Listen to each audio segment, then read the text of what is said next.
उत्तराखंड के उत्तरकाशी के थराली में जो फ्लड आया था, जो बादल फटने के बाद आपदा आई थी, तो वो केवल वहीं पर ही नहीं आई थी, उसके साथ साथ 3 जगह भी बादल फटा था, जिसमें कि एक हर्सिल में था और दूसरा है ये लिंचा गार्ड।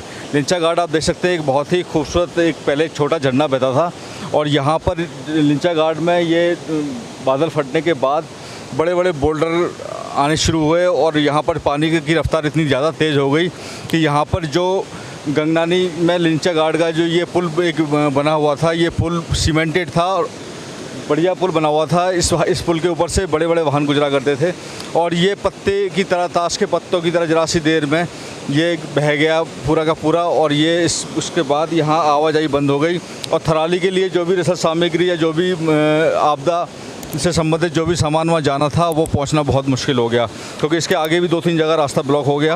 अभी डबरानी में भी रास्ता ब्लॉक है, वहाँ भी रोड बनाने का काम जारी है।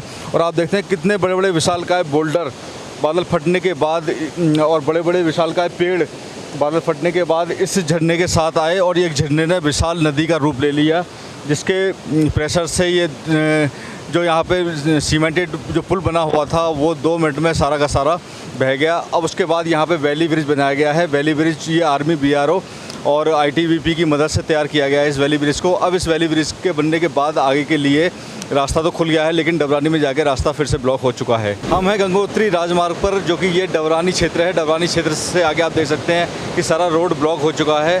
पुराना रोड जो नीचे साइड में, राइट साइड में जो पुराना रोड जाता था, वो पूरा रोड गंगा के बेग के साथ बह गया। अब ये नए रोड बनाने की कवायद हो रही है। पहाड़ के सीने को चीर करके रोड बनाना अपने आप में एक बहुत बड़ी चुनौती होती है और चूँकि रोड पहाड़ की लाइफ लाइन कहा जाता है, तो इसलिए इसका बनाना भी बहुत ज़रूरी है। मजबूरी है कि यहाँ से जो आगे गाड़ी जा नहीं सकती और यहाँ से जो थराली है वो लगभग 30 किलोमीटर है। 30 किलोमीटर दूर तक या तो आदमी पैदल जा सकता है या फिर हेली से जा सकता है, लेकिन हेली से भी एक लिमिटेड स्थिति में ही आदमी जा सकता है और वहाँ से जो है राहत सामग्री जो भी पहुँचाने का जो काम है वो मुख्य मार्ग के बिना पॉसिबल नहीं हो पा रहा है, क्योंकि हेलीकॉप्टर से कुछ लिमिटेड ही सामान जाया जा सकता है।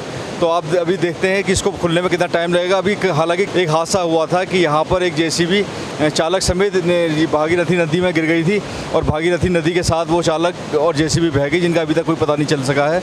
तो इसलिए कहा जाता है कि ये बहुत चुनौती भरा काम है। डबरानी से आगे रोड अब कब खुल पाएगी, अभी इसका कहना अभी क्लियर नहीं हो पाएगी कब तक ये रोड बनकर तैयार हो पाएगी, कब तक, क्योंकि आगे इसके आगे भी 1-2 पैच और भी ऐसे हैं जहाँ पे लैंडस्लाइड हुआ है और रोड ब्लॉक हैं।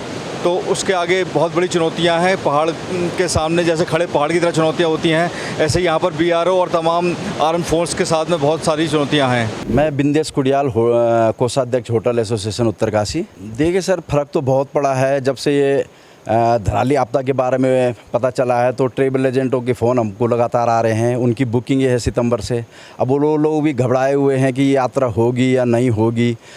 तो जब तक ये रोड क्लियर नहीं होती और ये पूरा जाता नहीं है समाचार सब जगह कि भैया गंगोत्री तक गाड़ी पास हो गई है, तब तक कहना मुश्किल है। अब होटल व्यवसाय पे बहुत बड़ा फ़र्क पड़ा है। इस समय देखो आप, सुनसान पड़ा हुआ है। फिर भी इस समय बरसात के मौसम में यात्रा तो कम होती थी, लेकिन फिर भी लोग आते थे।